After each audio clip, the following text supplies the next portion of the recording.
So here we go. We're now fully live. Thank you for everybody who has let me know you're here already. Massive shout outs to all those people who have joined. If you're listening on the Acts on This TV audio experience on iTunes, huge shout out to you. Don't know what you're doing with your day. Could be morning, evening, afternoon for you lot, whatever you're doing. Hope you're having a fantastic day.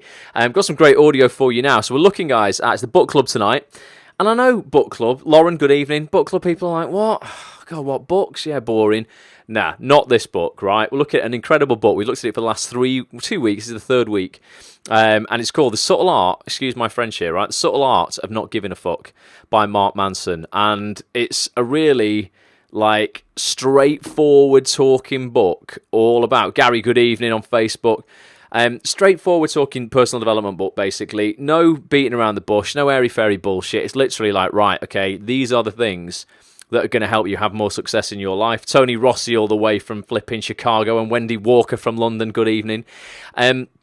These things that it talks about, one of the biggest things in the book ultimately is not giving so many fucks about things that are not fuck-worthy, okay? And for a lot of people, I mean, that's a lot of things in their life. You are going to be giving too many Fs about things that you really shouldn't be. You know, things like what people think of you. You know, what this is going to look like if you put yourself out there. A lot of actors are going to be watching right now. And, they're going to be afraid of putting themselves out on social media, maybe creating that web series they want to create. If you watch my vlog this week, came out this morning, I'll play a clip of it in a bit. Talked to two lads who have set up a web series. It's doing really, really well. There would have been a lot of trepidation going into that, of them thinking, oh, is this the right thing to do? Am I going to be viewed in the right light doing this? Will casting directors like it? Will agents like it? All this yada, yada, yada. Ultimately, you shouldn't give a fuck about those things. If you want to do it, you must go forth and freaking do it. Because if you don't, you will get to later in life and you'll regret the fact that you didn't even give it a try. So that's what this book is about. David says, really enjoying your YouTube channel, by the way. Thank you, David. That's youtube.com/Watch Ross. That's where all the vlogs are. Talk a little bit about that in a bit. But yeah, let's dive into this book. Like I say, I've got 15% on my iPad, right? So I'm hoping it's going to last a little while. If not, we're just going to have a little chat amongst ourselves, but we should get most of Chapter 3. We've read Chapter 1 and 2 over the last couple of weeks. Now we're reading Chapter 3. I've only read a bit of this. I like reading this kind of blind on these book clubs now, because then it's more interesting when I'm like, oh, actually, I don't know what to expect. But I do agree with this title, and you might think, what? That's not a great way to look at yourself. But actually, I think it's a very sensible way to look at yourself. And the title of this chapter, Chapter 3, is You Are Not Special, right? And I do think in many ways we are, in terms of our DNA is entirely unique. It's never existed on this planet before. It will never exist again when you die. But I think in terms of telling people, and I see this in children's schools now, like my nephew's school now, telling kids from an early age that ultimately all they have to do is feel like they're special and shit's going to happen for them, is pretty, in my opinion, is pretty detrimental to their development, in terms of there are no places or trophies in the real world for 8th place. And yet my nephew at sports day comes in last, gets a trophy. And I'm like, it's great to make kids feel involved, right? And tell them they're special. And even if you come 8th place, you're really special. Yes, but in the real world, when we have to be brutal, right? When you go for an acting job, there's no 8th place for acting. You don't get the gig if you came 8th at an audition. So equally, we do need to realise that simply saying I am special and thinking special things is not going to always equate to success. And that's what this chapter's about. Sounds brutal, but I kind of relate to that. It says, I once knew a guy, and we'll call him Jimmy. This is Mark's words, not me. I didn't know a guy called Jimmy. Jimmy always had various business ventures. On any given day, if you asked him, it sounds like me, doesn't it? If you asked him what he was doing, he'd rattle off the name of some firm he was consulting with. Definitely not me, actually. Or he'd describe a promising medical app he was looking for angel investors to fund. Or he'd tell you about some charity event he was supposed to be the keynote speaker for. Or how he had an idea for a more efficient type of gas pump that was going to make him billions.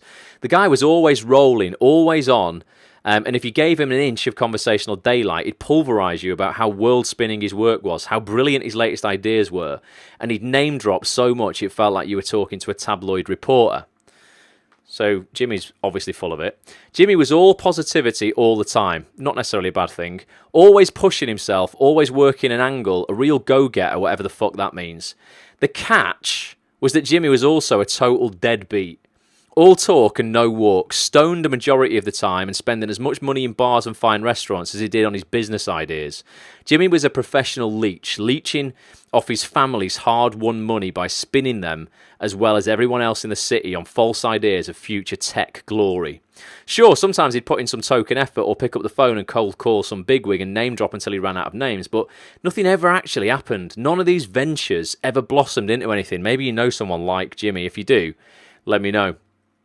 Yet the guy kept this up for years, living off girlfriends and more distant relatives well into his late 20s, and the most screwed up part was that Jimmy felt good about it.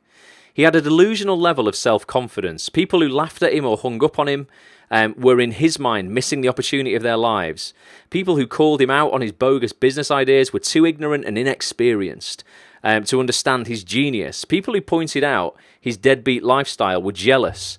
They were haters who envied his success. Jimmy did make some money though, although it was usually through the sketchiest of means, like selling another person's business idea as his own, or finangling a loan from someone. That's a word, isn't it? I don't know what that means. Finangling.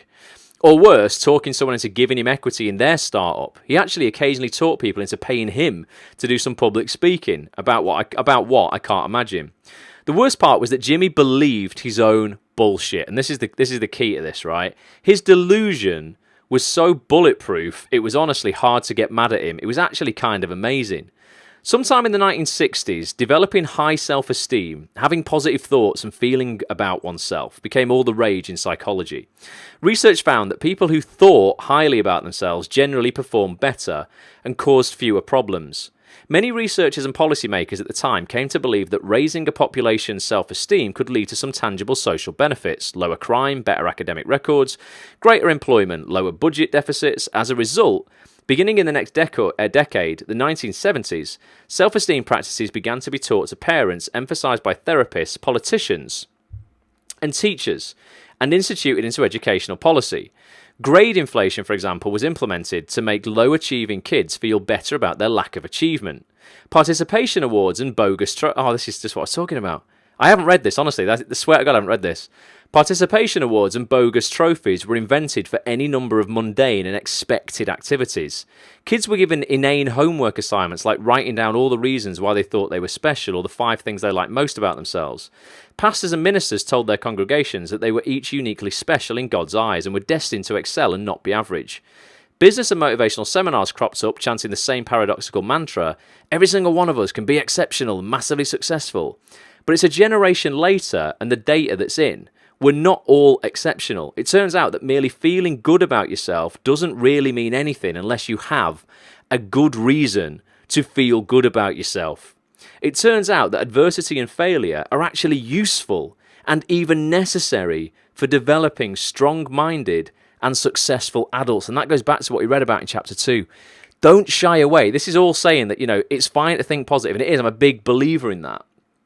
And it's fine to see yourself achieving stuff.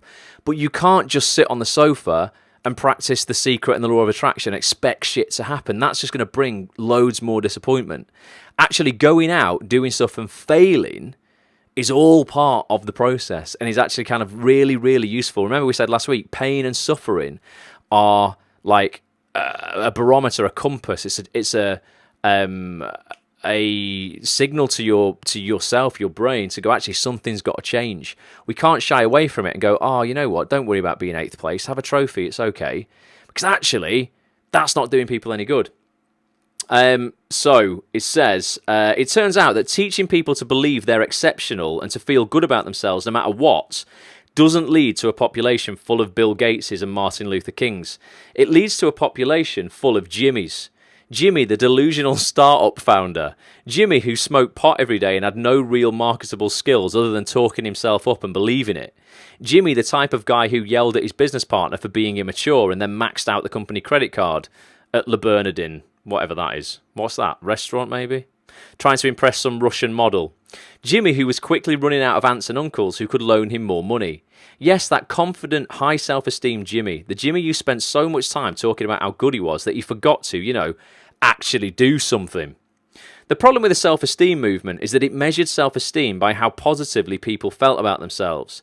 But a true and accurate measurement of one's self-worth is how people feel about the negative aspects of themselves.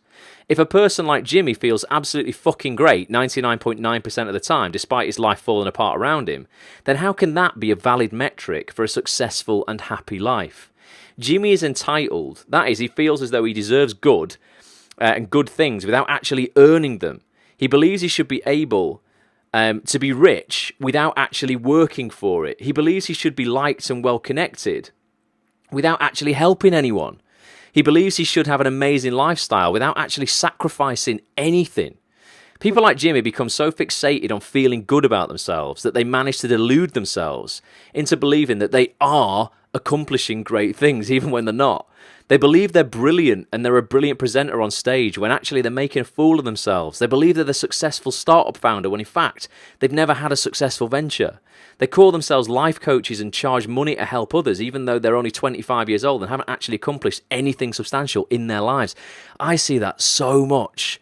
I'm like, if I see another fucking 19-year-old life coach who's done jack shit with their life and has never faced any adversity and come through it, I just scream. I mean, if you're 19 and you've been through a ton of shit and you've faced adversity and come through it, I'm all ears. But you just scroll down Instagram and see how many 19-year-old ballers are like, here I am, living this laptop lifestyle. You too, you can too. Just 6 months ago, I was a complete deadbeat, and now I'm earning 7 figures, sat on a beach with these girls.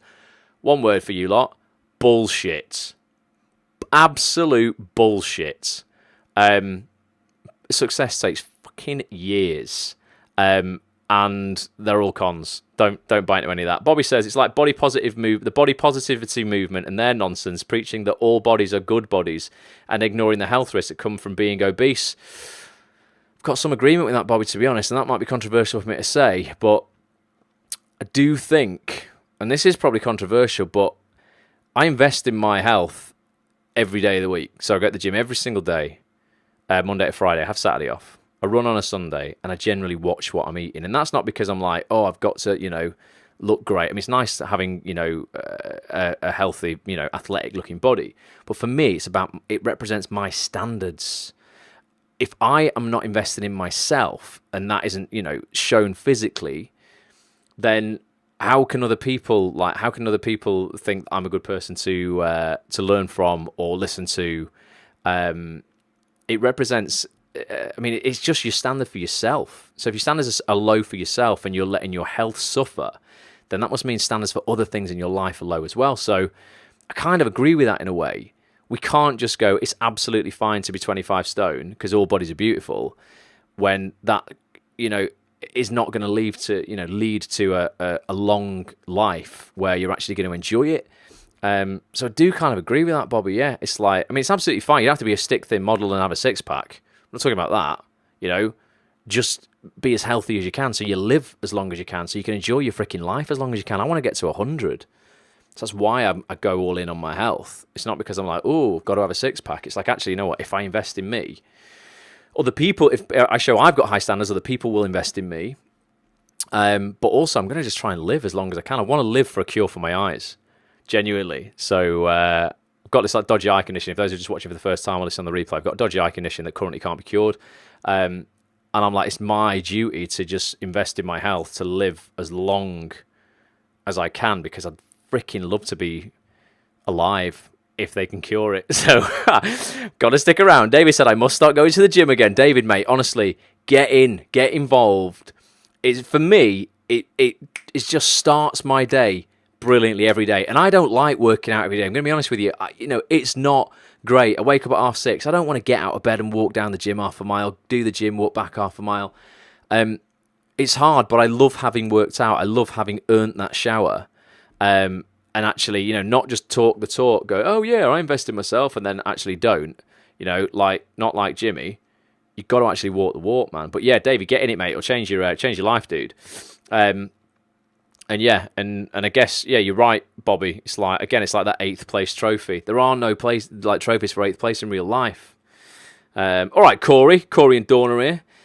So people like Jimmy, become fixated on feeling good about themselves, that they manage to delude themselves into believing that they are accomplishing great things even when they're not. They believe they're brilliant presenters on stage when they're making a fool of themselves. They believe they're successful startup founders when in fact they haven't had a successful venture. They call themselves life coaches and charge money to help others, even though they're only 25 years old and haven't achieved or accomplished anything substantial in their lives. Entitled people exude a delusional degree of self-confidence. This confidence can be alluring to others, at least for a little while. In some instances, the entitled person's delusional level of confidence can become contagious and help the people around them to feel entitled and more confident in themselves too. Despite all of Jimmy's shenanigans, I have to admit that it was fun hanging out with him sometimes. You felt indestructible around him. But the problem with entitlement is that it makes people need to feel good about themselves all the time, even at the expense of those around them. And because entitled people always need to feel good about themselves, they end up spending most of their time thinking about themselves. After all, it takes a lot of energy and work to convince yourself that your shit doesn't stink, especially when you've actually been living in a toilet. Once people have developed the thought pattern to constantly construe what happens around them as self-aggrandizing. I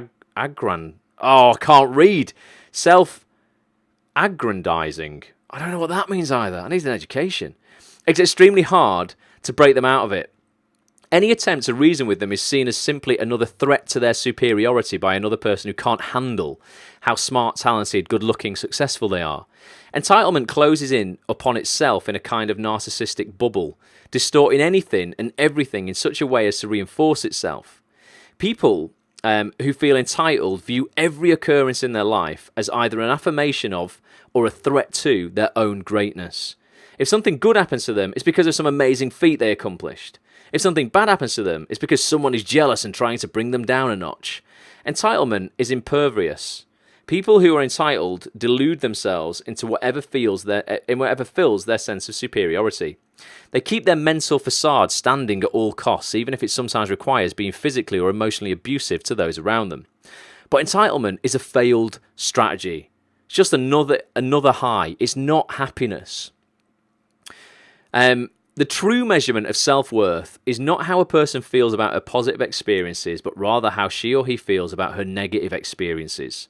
A person like Jimmy hides his problems by making up imagined successes for himself at every turn. And because he can't face his problems, no matter how good he feels about himself, he is weak.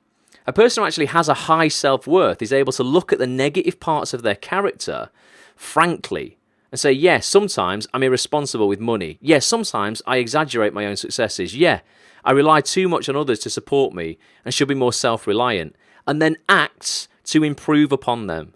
But entitled people, because they're incapable of acknowledging their own problems openly and honestly, are incapable of improving their lives in any lasting or meaningful way. They are left chasing high after high and accumulate greater and greater levels of denial. But eventually, reality must hit. And the underlying problems will once again make themselves clear. It's just a question of when and how painful it will be. And the next part of the chapter says things fall apart. So we're following so far. Ultimately, it's not saying you shouldn't feel good about yourself. It's actually saying you actually should feel good about the stuff you probably don't feel good about. So rather than hiding your issues, your flaws, I did it for years with my eyesight completely. This is a flaw. Don't want to be classed as, as having any kind of disability. Gonna not tell anyone about it. I'm gonna blame everything that I knock into or fall over as, I'm just clumsy, or who was stupid enough to leave that there, blah blah blah. Rather than actually going, you know what, I'm gonna be vulnerable. Tell people around me, you know what, I might kick some stuff, I might miss a handshake, might do this. It's because I've got a visual impairment, and I'm actually not gonna let that rob me of self-esteem. I'm just gonna actually put it out there and let people help me if I need a bit of help. It's about actually not hiding your flaws. And as actors, if you do a performance and a lot of people can, want to, give some constructive criticism, some actors just can't take that shit. It's like, no, that might be how you do it, but it's wrong. And it's actually, if it's constructive, at least consider it. I used to go to acting classes with people like that. They couldn't be told like anything they did wasn't amazing, or they'd have a complete meltdown. You've just got to, be able to look at your flaws and go, right, actually, you know what? Maybe I can improve on that, etc. The risk of sounding like a broken record. We're not flawless, says Bobby. We're a work in progress, 100%. Always a work in progress. And people should be looking for constant categories of improvement. And otherwise, what's the point? If you're like, actually, I'm perfect as I am now. where have you got to go? Where, you know, if you're going to be here, most people in here are probably 30, 25, 30, 40, you know, maybe a little bit older, but everyone in here has probably got at least 35 years left in a minimum. What are you going to do for the next 35 years if you just think you're perfect now? Caroline, all right. Caroline, we're talking about the fact that people need to realise that actually just talking themselves up as special does not make them special. They need to actually go out and earn something, do some shit in order to actually be able to go, yeah, you know what? I'm actually achieving stuff. I'm not just talking about it. Reading the book, The Subtle Art of Not Giving a Fuck, like Mark Manson, and we're on a part of the chapter that's called Things Fall Apart. It says, I'm sat in my 9 a.m. biology class, arms cradling my head on my desk as I stared at the clock secondhand, making laps. Each tick syncopated with the teacher's dronings on about chromosomes and mitosis. Like most 13-year-olds stuck in a stuffy fluorescent classroom, I was bored. He's not 13 now, by the way. A knock came on the door. Mr. Price, the school's assistant principal, stuck his head in, said, "Excuse me for interrupting, Mark. Can you step outside with me for a moment? Oh, and bring your things with you." Strange, I thought. Kids get sent to the principal, but the principal rarely gets sent to them. I gathered my things and stepped out. The hallway was empty. Hundreds of beige lockers converged on the horizon. "Mark, can you take me to your locker, please?" "Sure," I say. I slug myself down the hall, baggy jeans and moppy hair, an oversized Pantera t-shirt and all. We get to my locker, open it. And he says, yeah, Miss Price says, open it, please. So I do. He steps in front of me and gathers my coat, my gym bag, my backpack, all of the locker's contents, minus a few notebooks and pencils. He starts walking away. "Come with me, please," he says, without looking back. I started to get an uneasy feeling. Doesn't sound good, does it? I follow into his office where he asks me to sit down. He closes the door and locks it. He goes over to the window and adjusts the blinds to block the view from outside. My palms begin to sweat. This is not a normal principal visit. Mr. Price sits down and quietly rummages through my things, checking pockets, unzipping zippers, shaking out my gym clothes and placing them on the floor. Without looking up at me, Mr. Price asks, "Do you know what I'm looking for, Mark?" "No," I say. "Drugs." The word shocks me into nervous attention. "Drugs," I stammer. "What kind?" He looks at me sternly. "I don't know. What kind do you have?" He opens one of my binders and checks the small pockets meant for pens. My sweat blossoms like a fungal growth. It spreads from my palms to my arms, and now my neck. My temples pulsate as blood floods my brain and face. Like most 13-year-olds freshly accused of possessing narcotics and bringing them to school, I want to run away and hide. "I don't know what you're talking about," I protest, the words sounding far meeker than I'd like. I feel as if I should be sounding confident in myself right now. Or maybe not. Maybe I should be scared. Do liars sound more scared or confident? Because however they sound, I want to sound the opposite. Instead, my lack of confidence compounds unconfidence about my sounding unconfident, making me more unconfident. What?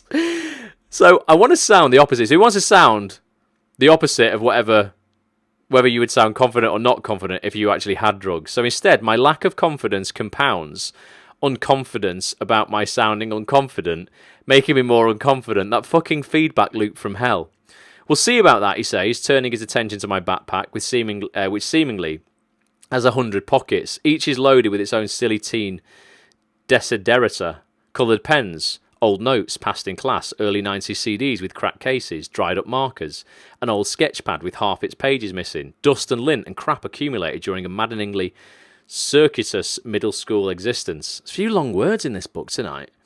My sweat must be pumping at the speed of light because time extends itself and dilates such that what is mere seconds on that 9 a.m. second period biology clock now feels like a Paleolithic eons. God, he's getting a bit too descriptional for me. Cut to the chase, Mark. Just me and Mr. Price and my bottomless backpack left. Somewhere around the Mesolithic age, Mr. Price finishes, searching the backpack. It's too descriptive again. Having found nothing, he seems flustered. He turns the backpack upside down and lets all of my crap crash onto his office floor. He's now sweating as profusely as I am, except in place of my terror, there is his anger. "No drugs today, eh?" He tries to sound casual. "Nope, so do I." He spreads my stuff out, separating each item and coagulating them into little piles behind my gym gear. My coat and my backpack now lie empty and lifeless on his lap. He sighs and stares at the wall.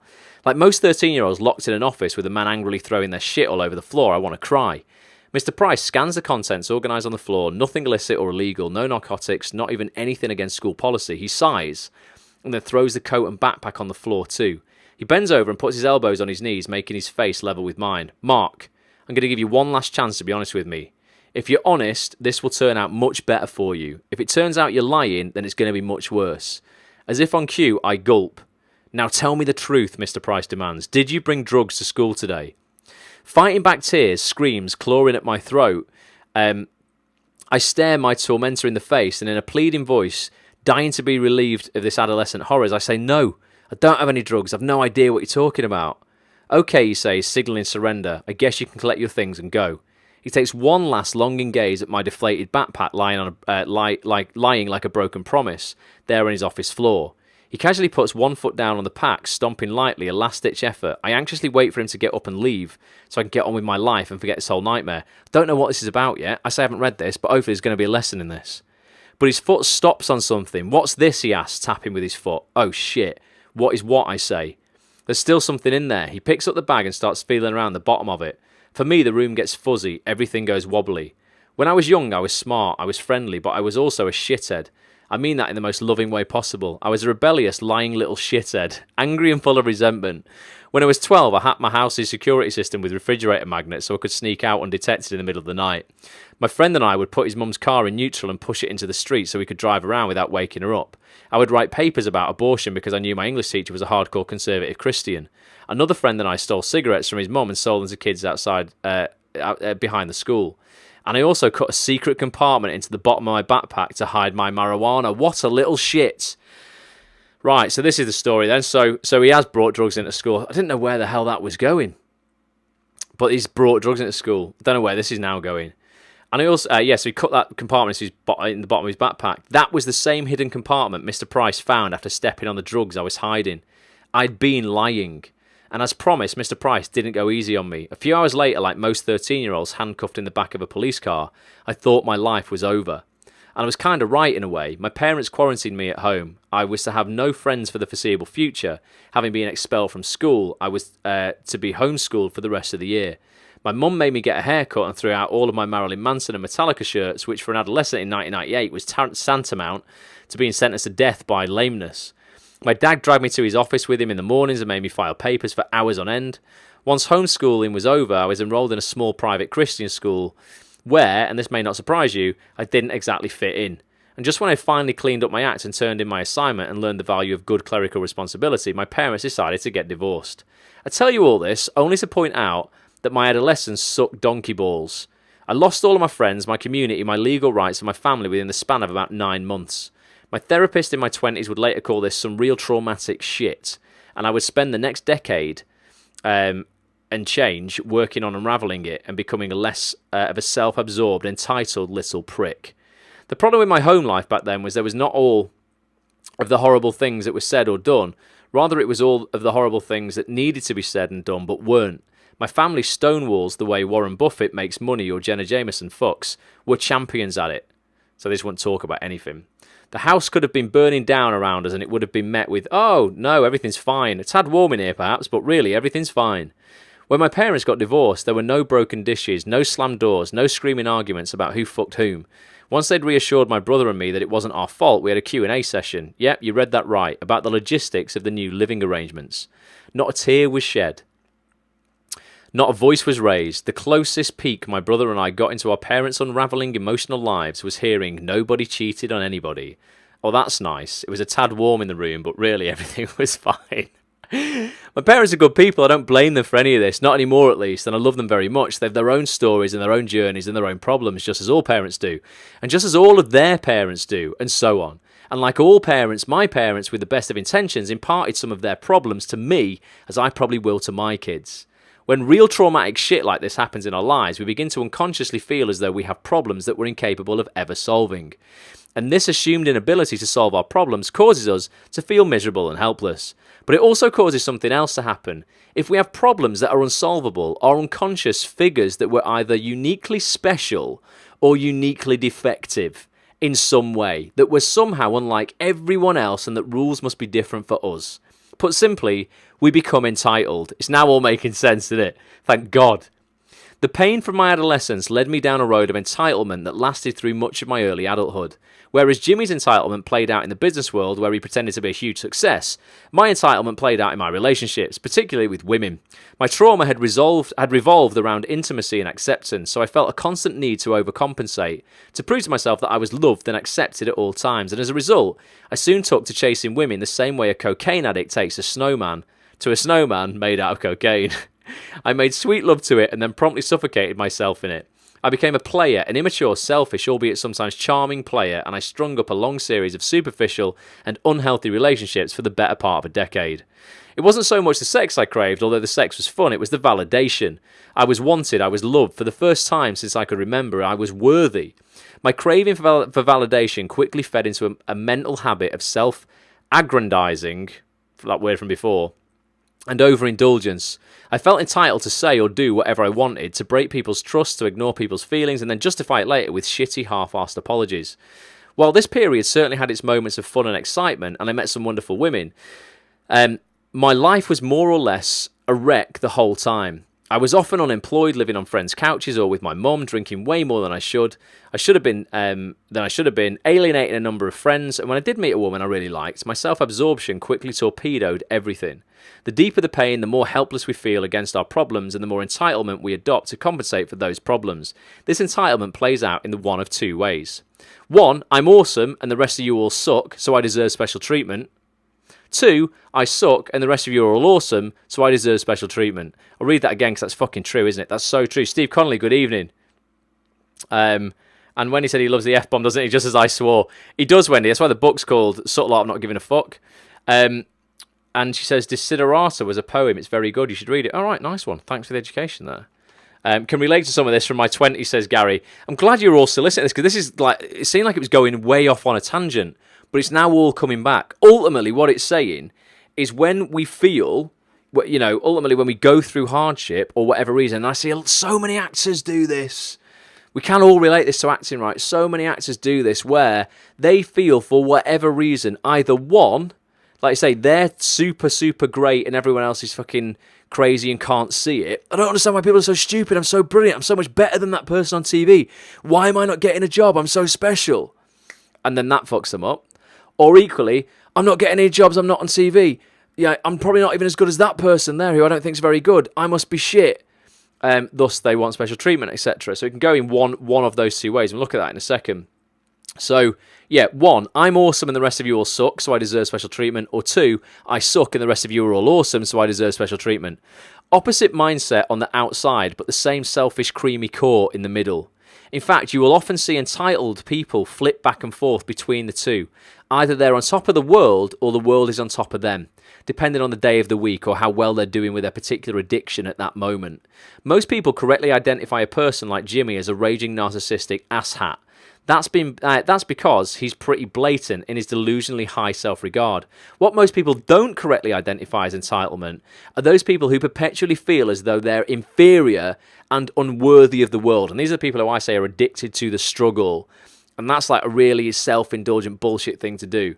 Because construing everything in life so as to make yourself out to be constantly victimized requires just as much selfishness as the opposite. It takes just as much energy and delusional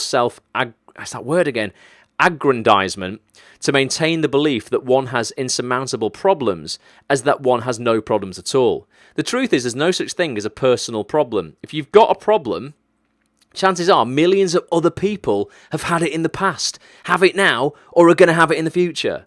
Likely people you know too. That doesn't minimise the problem or mean that it shouldn't hurt. It doesn't mean you aren't legitimately a victim in some circumstances. It just means that you're not special.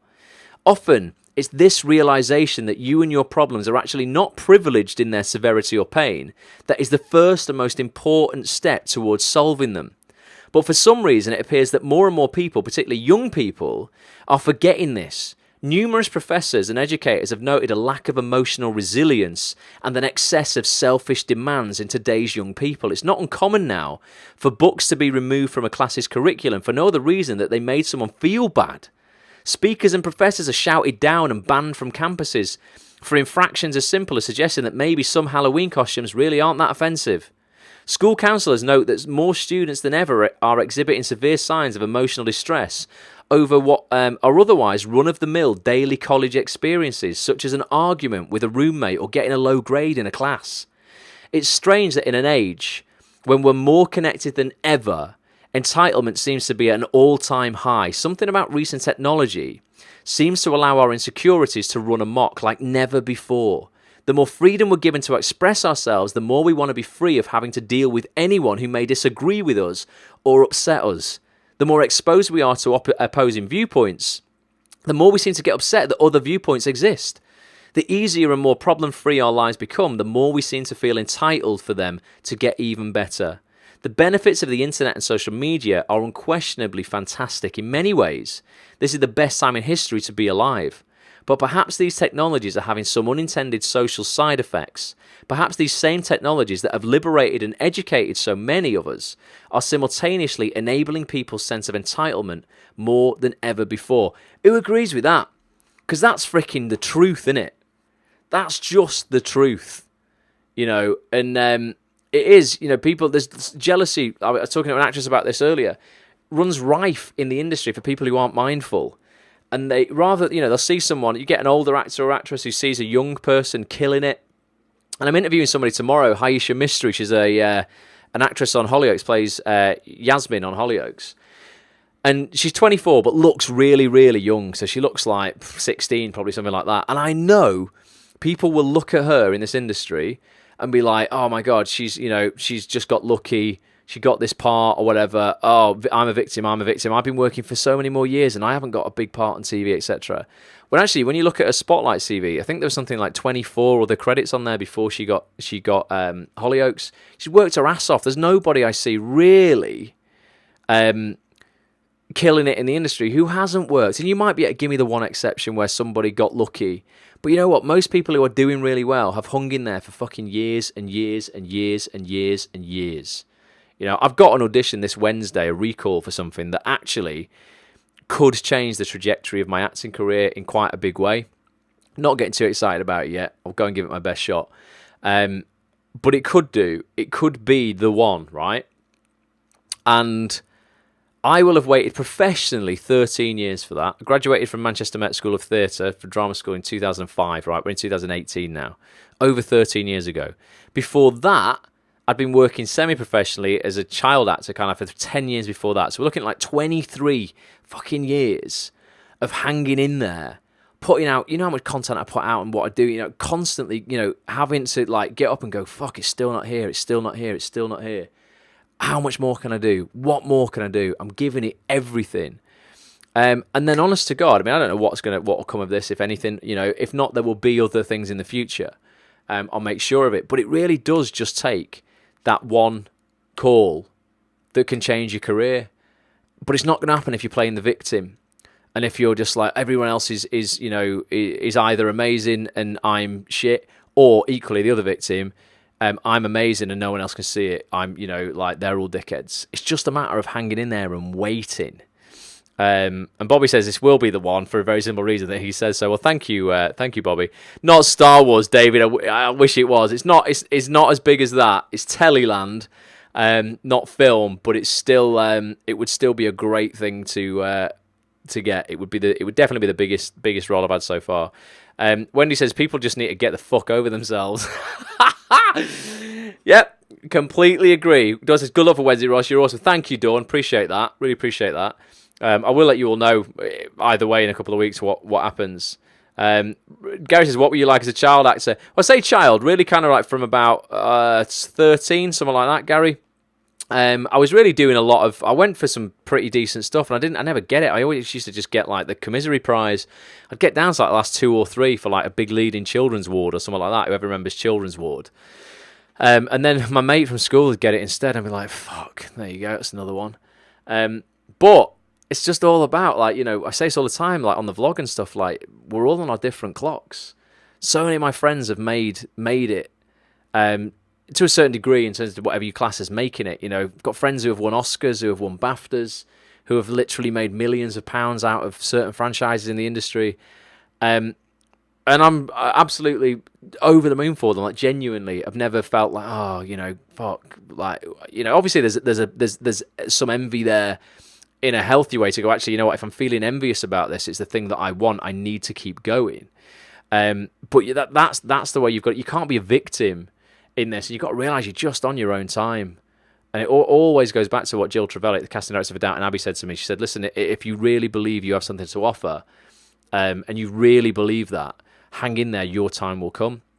But if you're feeling entitled, like, actually, I'm an actor, I should fucking be working now, as we're reading in this chapter now, I'm special. It's bullshit. No, you're not, right? You are as a human being, but as one of 55,000 actors who wants to make it in the industry, you need to realise that actually you've got to put the work in. You've got to walk the walk, not just talk the talk. Show people you're freaking special if that's what you are. Put the work in. Do things other people are not doing in order to have things other people are not having. It just requires like work all the time. What time are we on now? Let's read a little bit more of this, see where it kind of ends up. See this battery, if this battery lasts, and then we'll have a little 5-minute chat at the end. Everyone's saying good luck. Cheers, Jack. No, you were here. Cheers, mate.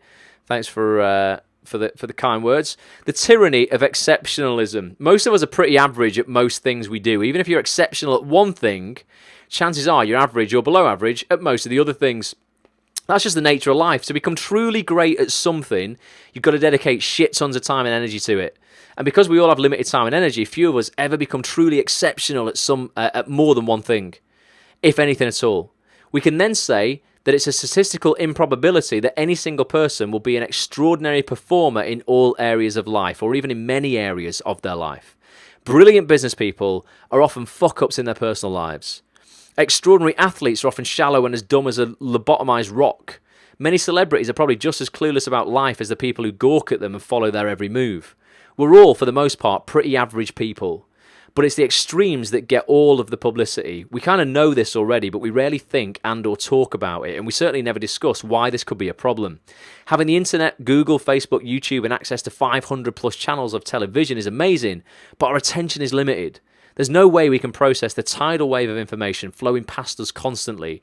Therefore, the only zeros and ones that break through and catch our attention, zeros and ones are code, binary, for like computers and programs and TV and stuff, are the truly exceptional pieces of information, right? So the only ones that get through, those in the 99.999th percentile. All day, every day, we are flooded with the truly extraordinary. The best of the best, the worst of the worst, the greatest physical feats, the funniest jokes, the most upsetting news, the scariest threats, non-stop.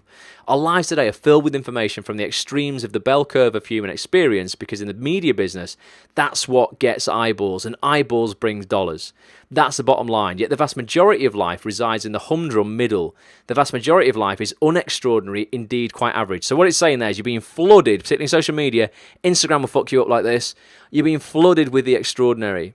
You've been flooded with the 99.99, like the tiny percentile, and you're comparing yourself to all that shit. And you're like, oh my God, they're killing it, they're killing it, they're killing it, they're killing it. He's extraordinary, he's amazing, she's amazing.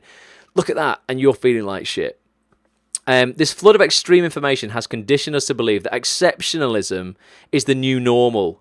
And because we're all quite average most of the time, the deluge of exceptional information drives us to feel pretty damn insecure and desperate, because clearly we're somehow not good enough. So more and more, we feel the need to compensate through entitlement and addiction. That's why you'll then go, fuck, I need to post a picture that gets 100 likes on Instagram just to feel good about myself. Where actually you could have spent that time doing something that's actually going to matter. But you didn't. You were like, oh, I've just got to create another 3 posts because I've seen this guy create a post and now I feel insignificant. Fuck, I better create a post. But actually, it's not that post is ever going to do anything for you. It's just a short-term fix, like a line of coke. We cope the only way we know, either through self-aggrandizing, again, whatever that means, I've got to look that up after this, or through other aggrandizing. Brilliant. Some of us do this by cooking up get-rich-quick schemes. Others do it by taking off across the world to save starving babies in Africa. Others do it by excelling in school and winning every award. Others do it by shooting up at school. Others do it by trying to have sex with anything that talks and breathes. This ties into the growing culture of entitlement that I talked about earlier. Millennials often get blamed for this cultural shift, but that's likely because millennials are the most plugged in and visible generation. In fact, the tendency towards entitlement is apparent across all of society. And I believe it's linked to mass media-driven exceptionalism. The problem is that The pervasiveness of technology and mass marketing is screwing up a lot of people's expectations for themselves. The inundation of the exceptional makes people feel worse about themselves, makes them feel that they need to be more extreme, more radical, and more self-assured to get noticed or even matter. When I was a young man, my insecurities around intimacy were exacerbated by all the ridiculous narratives of masculinity circulating throughout pop culture. And those same narratives are still circulating. To be a cool guy, you have to party like a rock star. To be respected, you have to be admired by women. Sex is the most valuable thing a man can attain, and it's worth sacrificing anything, including your own dignity, to get it. This constant stream of unrealistic media dogpiles onto our existing feelings of insecurity, by overexposing us to the unrealistic standards we fail to live up to. Not only do we feel subjected to unsolvable problems, but we feel like losers because a simple Google search shows us thousands of people without the same problems. Technology has solved old economic problems by giving us new psychological problems. The internet has not just open-sourced information, it has also open-sourced insecurity, self-doubt, and shame. Boom. And we're going to kind of leave it there, because I think the message is powerful. Ultimately, it just comes back again to realizing in a really good way that actually, you know what, like, we're all fucking ordinary. Yes, we have exceptional, capabilities in certain areas, potentially one. If yours is acting or yours is whatever, you know what, yours might just be freaking, I would love to just go, you know what, I'm exceptional at kindness. I'm good at acting. Or I'm good at it, but you know what, I'd rather be the kind of known as being, you know what, the guy who actually makes a positive impact with people around me. Like, so there will be things that you're maybe classing as ordinary that are extraordinary about you. But you've got to realise that if there are things that aren't extraordinary about you that are flaws, that everyone has them. And you're not special in that way, in terms of the pain and suffering you're going through does not make you special. Thousands, if not millions of people are going through the same thing at any one time. And I think this is what drives people to take in their own life. They feel they're in such a unique position that their problems are so unique and unheard of that nobody can possibly understand them. Thus, nobody can help them. Thus, the only way out is to end it. When actually, like, if they spoke about it, they would realise that so many people feel the same way and have got through it. And in what, 2,000, I don't know how many thousand years of man there's been. Like, few thousand years. What is this? Like 2,000? How does that all work? Look at that. In 2018, so let's go for the last 2018 years minimum, right? How many people are going to feel like you're feeling right now if you're going through something? So many people who have been through that and have made that, have made it through. Ultimately, they've beaten whatever it was that was hurting them at the time. So ultimately, just hang in there, guys. Like I say, it would have been 23 years of me hanging in if this part this week comes off. And it's still only, it's a step up from where I am now. A good step up, but there's still many, many steps after that. So yeah, it's like, realise that whatever you think you're going through, you ain't special in that way. Lots of other people are going through that. Reach out, ask for help. If the Acts on This community can help you, if it is in the action career, or I can, reach out in the Facebook group, facebook.com/groups/Acts on This TV. Join the community. You can email me anytime, ross@actsonthis.tv. We talk about all this shit on my vlog a lot of time as well. Watch that. That might be able to help you. You'll see other people achieving stuff and being honest about how they're achieving it and going, actually, you know what, it's freaking hard. And yes, I've got this accolade now, but you know what? There was so many times I wanted to give up. It's just, you've got to, you can't sit there, feel entitled like everything should come to you. You've got to go out and just make stuff happen. Bobby says, you are my hero. Thank you, Bobby. When he says you are known as that person, Ross, as what, Wendy? People have always blamed new media on things. Hundreds of years ago, they believed reading for fun rotted your brain. Yeah, I bet. Honestly, people just get romantic, Bobby, don't they? Definitely. In terms of, people, it annoys me how people write off. I've got a phone in my hand for those listening on the audio experience. Obviously, I'm watching the broadcast on Twitter to make sure it's working, and I'm reading comments. The way people put writing on a pedestal, i.e. with your hand and a pen, is insane, because it's almost like it's on a pedestal. It's so much more worthy than something that's sent as a text message or an email. And I'm like, it's bullshit, right? Because, like, the message is what counts. I don't care if someone sends me an incredible message and it comes via the post with ink and paper, or if it comes via a text or it comes via an email.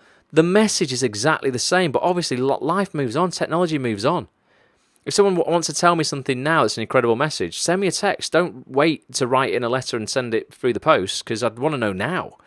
But the same thing would have happened, back in the day when we did cave paintings in caves, and then someone came along and went, "Oh my God, people are doing smoke signals now to communicate.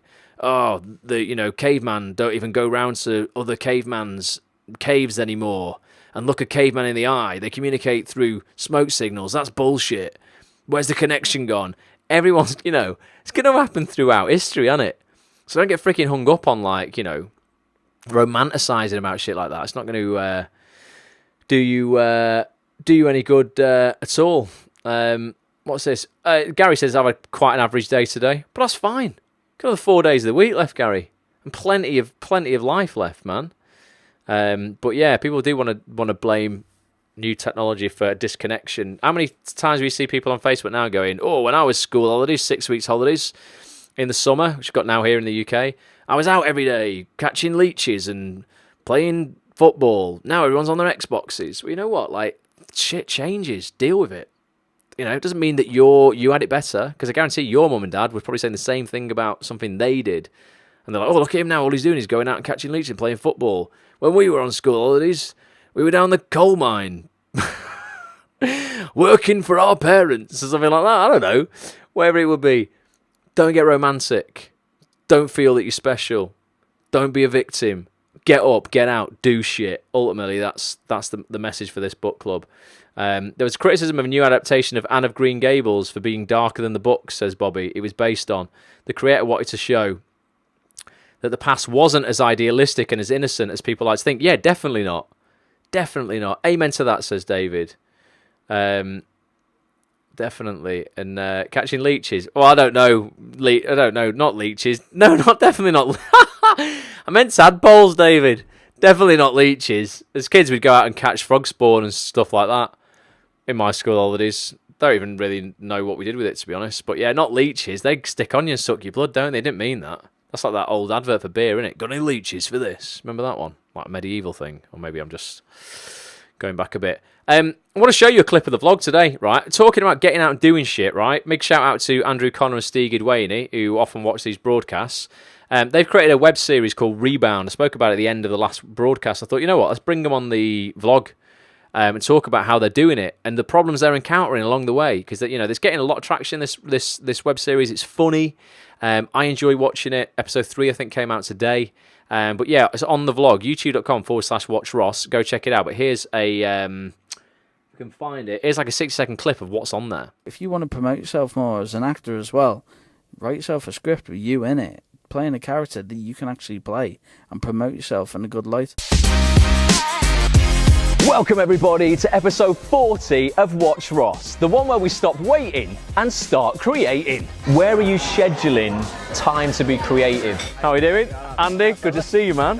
Petch. So I brought these boys in because of the sitcom I mentioned before, Rebound, the web series Rebound that I've seen floating around on social media now for a couple of months. It's doing incredibly well. Ask yourself, when you're putting stuff out, would my future self thank me for this tweet, this Instagram post, this whatever? You will get such a reward come the end of it because you'll know how hard you've worked on it.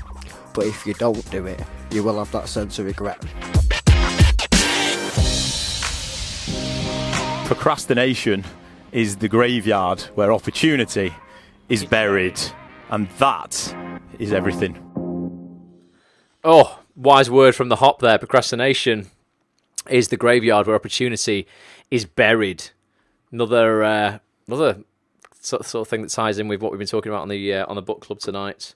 I was talking about Blackadder in the comments here. Blackadder was a great series full of leeches. Or Monty Python's Four Yorkshiremen, says Wendy. Monty Python was before my time. When not something that I ever kind of got into. Even watching it, now I'm a bit like, I don't know if it was just something at the time. I didn't really get it that much, but it's freaking massive, wasn't it? Massive at the time. If you want to watch the full episode of that, go to youtube.com/Watch Ross. I'm going to be giving away £150 cash next week, basically. If you leave a comment on the vlog and subscribe on YouTube, youtube.com/Watch Ross, leave a comment on as many episodes as you like, one comment per episode. I'm going to draw a comment at random and give that person £150 at the end of this season. There's 2 episodes left, basically. It's going to be 14 episodes a season. We're on episode 41. starts filming tomorrow. And I've got a Hollyoaks actress called Haisha Mystery, who plays Yasmin Malik, on the show. She's going to be talking about that experience, basically, on the vlogs. That's going to be episode 41. I can't believe I've been doing that 41 weeks. It's mental, that, isn't it? Glad people are getting value from it, though, getting a lot of nice comments about it. I set out to do a year's worth. So after this, at the end of season 3, I'm going to take 2 weeks off to refurb my flat. Might even vlog a little bit of that. But then we're going to be back for 10 more episodes to episode 52. At that point, jury's out. I'm going to throw it out to you guys and go, what do you want? Do you want more vlogs? Or do you want me to do something else? I will have stuck to it and done it for an entire year. I wanted to do it for a year, see what happens. But when you go back to episode 1 and compare episode 1 to episode 40, God, we've come a long way. The shows are pretty slick now, the way that they're shot. All right, Anae, says better late than never. You missed the reading of the book, Anae, but ultimately we were talking about realising that we're not special in a good way, in terms of if we're going through pain and suffering, then we're not the only ones going through that. There's nothing special about us and unique about us in terms of going, oh my God, I'm the only one in this situation, I can't handle it, I don't know what to do. Actually, that's very normal and an absolute necessary part of growing, becoming a better person, having more success. You want to watch the replay, Anae? As soon as I finish this live broadcast, you can go back and listen to the whole thing, or you will be able to find it on actsonthis.tv tomorrow. And Wendy bloody loved Monty Python. So that's about it for this week, guys. That's it for that book. If you want to get the rest of that book, and you know, I'd highly recommend it. The Subtle Art of Not Giving a Fuck. Apologies for the swearing. It's in the title. Mark Manson. It looks like this, the cover.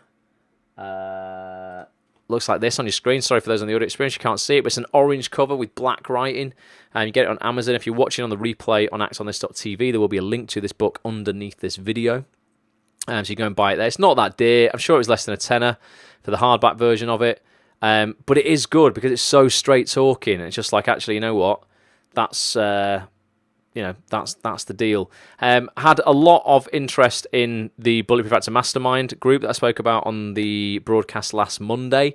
This is a high-level group I want to set up, 50 of the most dedicated actors within the Acts on This TV community. And ultimately, it's a group away from the main group where we take things to the next level. Coaching on a monthly basis online, with very special guests, my mentors, people who are helping me in all areas of acting and business as well, and just life and physicality and emotional mastery and all areas, ultimately helping you to become the best version of yourself, build the best version of yourself so you can look, feel, and perform at your very best. There's going to be 50 places available. Not sure of the exact cost yet. I want to make it as accessible as possible, but I've had about 177, I can't believe it, people say, yeah, I'm up for this. I can only allow 50 in, then it will be 1 in, 1 out. I'd like people to commit to it for a minimum of 6 months if you want to do it, just because that's just, how it's got to be. We're going to set each other up with an accountability buddy. So you've got to, if you join for a month and you're with an accountability buddy and you're expected to help each other and then you drop out, they're screwed. So it probably will be a 6-month commitment. And then if people want to, leave for a little bit, come back, then it'll be like a 1 in, 1 out scenario, a bit like being a bouncer on the door of a club. Used to hate that. 1 in, 1 out, mate. Club's too busy. Like, what? All my mates are in there. Yeah, you got to wait here for half an hour in the rain, then I'll let you in. Brilliant. But that's what it's going to be like. So I'm still finalising details on this, but if you want to listen to or watch back the broadcast that we did about this on Monday, if you go to actsonthis.tv, you'll see it on your screen right now. You see there on the homepage underneath that Hollyoaks logo, you'll see the picture you just saw on your screen. Click into that. I'll do it now, and I'll show you. That's where the replay is of the broadcast we did last week. You can also listen to the replay on iTunes if you want. Just go to iTunes and search for Acts on This TV, all one word, and subscribe to the Acts on This TV audio experience. And listen to the audio whilst you're out and about doing something else, so you don't have to watch the video. But that's where it is. But yeah, I'd love people to be a part of that. If you like, I mean, it's truly going to be for people who actually really want to go next level, though. I can't stress that enough. It's not for people who are like, oh, that sounds quite good. I'll maybe give it a go. It's like, I want people who are committed all in, because some of these live coaching calls and the people I'll be bringing on once a month, they will be quite long. They'll be 3-4 hours, super, super in depth. I want to give so much to the community that we build. It's not for people who are like, oh, that'd be nice. If you're at that point where you're like, fuck it, I'm going to stop giving a fuck. I've had enough. of waiting for things to happen. I'm going to start making things happen. Then I want you on board for that, which would be awesome.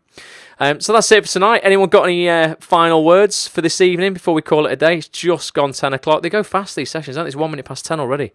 Let me know if you've got any questions or anything like that. Appreciate everybody being here. If you want to know more information on that group, just drop me an email, ross@onthis.tv. I'll add you to the email list, and when I have more information on that, I'll be sending stuff out. So you'll be one of the first to know. But like I say, it's just going to be, there will be a little application process. You have to fill a little application. You're going to need a little bit to know a little bit about you, what you want to achieve, and how you know what you want from the group and how you're going to use it. And whether you can commit to those 6 months, but freaking love it. It's gonna be great. I mean, wanted to do it for a while. Haven't been able to figure out exactly how, but now I think I'm pretty much sussed it. So thank you very much. I don't think I've got anything else to report. What have I got lined up here? No, I've got nothing else lined up in my little lineup. Got nothing in my locker. So I'll let you go. Go get yourself to bed. Tony Rossi, if you're still here from the States, or Rich Haylers from the States. Shout out to you two. Go and enjoy the rest of your day. Everybody else, go get some good quality sleep. Get up in the morning. Realise that if you're facing some problems now, so many other people, we can help you get through those. You're going to get through those. You're going to smash them, and you will come out the other side. But on the other hand, you are special in terms of there's only one of you. Your DNA is unique. It's never going to be here when you go. So make it count. Do something with it this week, and I'll catch you soon. All right, thanks so much for watching. Speak to you in a bit. Bye for now.